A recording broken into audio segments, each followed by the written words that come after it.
And we're back. Welcome to Market Shares. I'm your host, Tony Blodgett. And this week, I got to talk about the headlines that I've been reading about the loan level price adjustments. Let me just read a couple of these headlines and you'll know exactly what I'm talking about. Mortgages for home buyers with good credit to cost more starting May 1st. A new federal rule to subject good credit home buyers to higher mortgage interest rates. Mortgage fee structure change will arrive May 1st. And Biden raises costs for home buyers with good credit. You know, the mainstream media is just, they're funny, aren't they? You know, first of all, is there some truth to that headline? Kind of, but I really want to take just a couple minutes today and unpack what this really means to people. First of all, I think it's hilarious that this is hitting the newsreel this week because it's true. It goes into effect May 1st, technically, but let me talk about what that means. This announcement, by the way, came out in January. So those of us in the mortgage business have known about this for a long time. And when they say it goes into effect May 1st, what they mean is loans that are delivered to Fannie Mae or Freddie Mac on May 1st will be subjected to this new fee. Well, what that means is these loans probably originated 30 days ago, 45, 60 days ago. So in most cases, many lenders implemented these changes back in March. Some of them waited till April, but for the most part, these went into effect in March, some as early as February. So if you've done a home loan and or you're in process right now, or you did one over the last 30 days or so, chances are you're already paying these loan level price adjustments. So you don't get to go like, oh man, I made it just in time.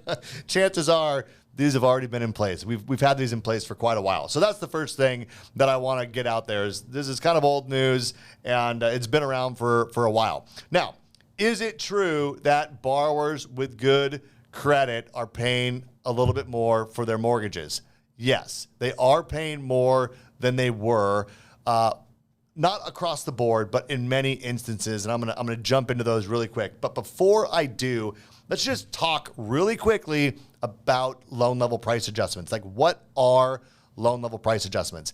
Basically said, they are risk adjusters that Fannie Mae and Freddie Mac or the FHFA have in place for borrowers. It's like a matrix. Matter of fact, there's like 4 pages of these matrices, and I'm gonna pop one up here on the screen so you can kind of get an idea of how this works. But essentially, they look at everyone from 30% down, 70% down or more is kind of your first category. And then as you put less money down or as your loan to value rises, there is more risk associated with that loan. There are some caveats to that because when you go from 75 to 80 or 80 to 85% loan to value, mortgage insurance comes into play. So when there's mortgage insurance put onto a loan, it actually lowers the risk to the investor because it's insured, right? So in some cases, there's like these anomalies on the grid where you're actually paying a little bit less of a loan level price adjustment, say for instance from 85 to 90% loan to value than you would at 80 to 85, or even where you would from 75 to 80. So, some small anomalies, but generally speaking, the lower your down payment, the higher the risk. That makes sense. And that's the grid. And then from top to bottom on these grids, we have low credit scores at the bottom and high credit scores at top.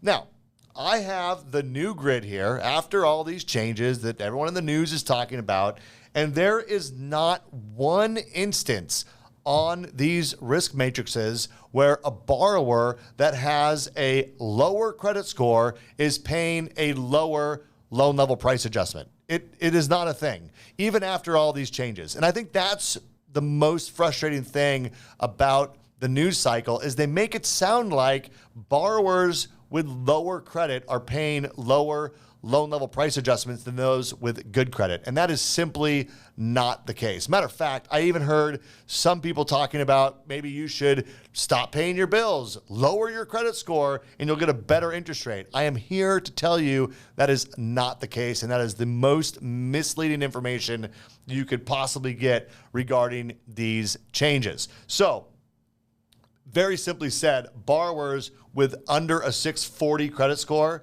pay significant loan level price adjustments. I'll just give you one example. If you're putting 20% down on your mortgage, okay, you're putting 20% down. If you have under a 640 credit score, you are paying 2.75 points as a risk adjuster. So 2.75 discount points for having under a 640 credit score. That goes down to 2.25 if you're under 660 credit score. Now, if you're up at a 760 to 779, it's only 0.625. And if you have really good credit over 780, you're only paying 0.375. So significant difference. I mean, 2 1/4, 2 3/8 difference in the cost for a low credit score borrower than someone with near perfect credit. So that's the first thing we just got to get out of the way, is that it is still in your best interest to have as good of a credit score as possible, because you could put as little as 5% down and your loan level price adjustment's only a quarter. And if you had bad credit, for that same 5% down, it's 2 1/4. So 2 points more for the person with bad credit. So I have to clarify that. Now, you guys, there's other things that have loan level price adjustments, and many of them have gone up. Some as a result of this change. Some went up earlier in the year, or I guess last year. But like, for instance, purchasing a second home. It used to be that you could purchase a second home, and at certain loan to value levels, it was the same exact rate as buying your primary residence. And with 10% down, I think it was like 50 basis points, 0.50 higher. Now, you put 10% down on a second home, it's 4.125 is the loan level price adjustment for an investment property. And then you have to layer on top of that the adjustment for your credit score. So it's like they compound, right? They get added together. But what's interesting is the loan level price adjustment for a second home is now the same as it is, 4.125, for an investment property. And that was never the case. So, FHFA is constantly looking at this grid, this matrix, if you will, of risk, and they're making changes based on what they think is the actual risk of these specific scenarios. So that's important to understand. Next, let's talk about what actually changed, because these loan level price adjustments aren't new. They've been in place, but what happened here, which was announced in January, but is taking effect on loans delivered to Fannie and Freddie after May 1st, really, these are just changes to the existing grid to reflect what FHFA feels is kind of the current situation as it relates to risk of these mortgages. Now, let's talk about this for a second. I think there's two things going on here. One, I think that, yes, the federal government, call it the Biden administration, however you want to look at it, FHFA, whoever you think is really making the decision here, the bottom line is, yes, they want to help promote homeownership to underserved communities, to people who are, having a difficult time purchasing a home. They want to make it easier for people in those situations. And you know what? I think that is a noble cause. I do not have a problem with them wanting to help more people get into a home. And what you notice with this heat map is that anyone with a 680, with anyone under a 680 credit score, at basically any loan to value, it got a little less punitive to have that credit score. Now, it didn't get a lot better. There's still a penalty, as I just explained. You're still paying 2.5 points for having a 640 credit score and putting 15% down, right? I mean, so it's still very punitive to have that low credit score. It's just not as punitive. And I think the most that I see anywhere that improved is if you have like a 640 to 660 credit score. It's between 75 to 1.25 points better pretty much across the board. Now, there are folks on this matrix that are in the higher credit score bracket that are paying more today than what they were paying before. Now, we can look at this two ways. The way that I feel the mainstream media has looked at this as, well, they're subsidizing it, right? Like this is socialization, right? They're taking they're stealing from the rich and giving to the poor, right? They're taking from the good credit borrowers and they're giving it to the low credit borrowers. Maybe, or maybe they're looking at this and saying, you know what? A borrower that puts 20% down and happens to have a 720 credit score isn't really that much lower risk than a borrower with a 680 credit score. Like maybe that's what they're doing, is looking at the actual default levels, the actual risk of these borrowers, and saying simply by having a higher credit score, that does not completely mitigate your risk, and it doesn't mean you're going to make your mortgage payment. It might just mean that you're a little bit smarter about diversifying what your credit card balances are on your credit cards, right? We all know that if you keep a lower credit card balance to your maximum limit, that your credit score is higher. You could have 10 times the amount of debt, but if you knew how to diversify out your debt in a way that didn't negatively impact your credit score, does that mean that you're a lower risk than the borrower who has $500 or $1,000 in credit card debt, but they didn't know that they shouldn't put that all on one credit card that only has a $500 limit because it drops their credit score by 100 points? Like, is that one piece of knowledge about how the credit scoring system works worth that much of a better interest rate on your home loan? I don't know. I mean, these are questions that we need to ask ourselves. And so the bottom line is, and the way that I'm choosing to look at this is I don't feel like they're taking from people with good credit and giving it to people with bad credit. I think that they're reevaluating who actually defaults on their loans. And just because a borrower has a 660 credit score, are they more likely to default on their home? I would argue there's a lot of other factors that are going to determine whether or not a borrower is going to default on their mortgage than simply what their credit score is. And I think that this change is reflecting that risk analysis. That's how I'm choosing to look at this. But with that being said, if you had a credit score between 720 and 760 and you're putting 20 to 15% down, this is where the highest, increase, if you will, you are now paying 75 basis points more than what you were before. Now, what does that equate to? Well, if you're in that same category, that means you're paying a 1% or a 1-point loan level price adjustment today. Used to be a quarter. Now it's 1 point. It went up by 75 basis points. That's the highest change on this whole grid. Now, even people with the very best credit, there is some very slight increases. It's not more than an eighth to a quarter increase.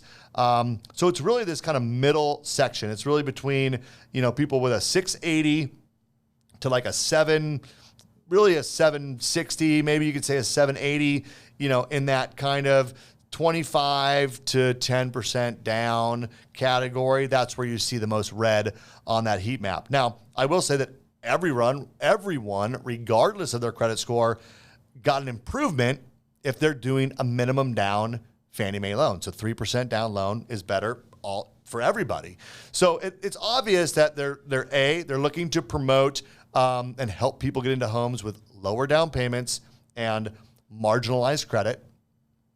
And that maybe it is that the risk of a borrower defaulting shouldn't be weighted so heavily on just the fact that you were able to obtain a slightly higher credit score than somebody else. That would be one perspective I would ask people to look at. That's not the narrative, though. That's not the narrative that I see in the mainstream media or people that I hear talking about. They're like, hey, they're just simply taxing the people with good credit and giving it to people who don't pay their bills on time. I'll let you determine that. I just wanted to provide a little bit different perspective and idea on how this could be looked at. Because I personally could tell you, I could coach somebody who's massively laden with debt on how to improve their credit score simply by coaching them on what to do.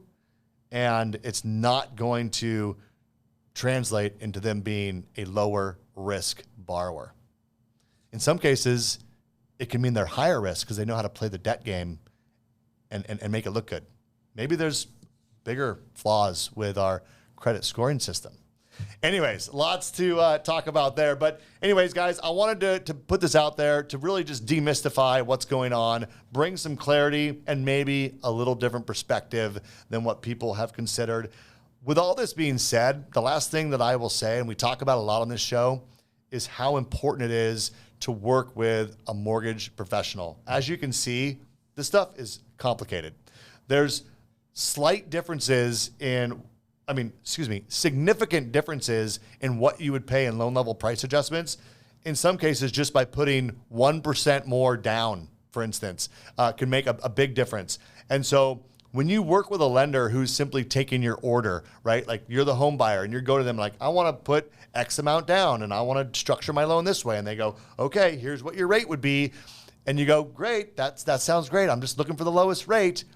This is where this level of complexity is important to understand why you want to work with a qualified mortgage professional who understands these things, because they can give you advice on how to make changes to your credit score, maybe to fall into one of these other categories, and then tell you what steps you need to take and how it will impact your mortgage. Or they can give you advice on down payment structures that might significantly improve your situation financially and your interest rate simply by changing your strategy a little bit. So I think it's important to understand how complex this is and work with someone who understands this and can navigate you through the process. So with that, you guys, that's really all I wanted to talk about today. I hope this was helpful in demystifying what's going on with loan level price adjustments, bring a little bit of levity to the situation, and then give you maybe a slightly different perspective than what you've been hearing on the mainstream